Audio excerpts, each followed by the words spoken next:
Yan, good morning mga tol. Nagluluto po tayo ngayong umaga ng beef with broccoli. Ayan po.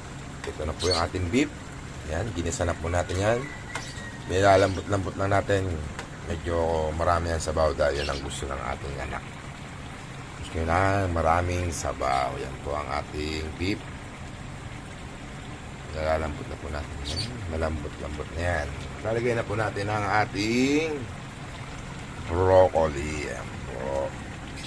Yan po ang ating almusal sa umagang ito. Siyempre, alam na natin, konting kulo lang ang broccoli. Hindi na po natin pwedeng patagalin yan dahil ano po siya, oh. Ito po ang ating beef with broccoli, mga tol. Good morning mga tol, kakain na tayo. Ito ang ating finished product.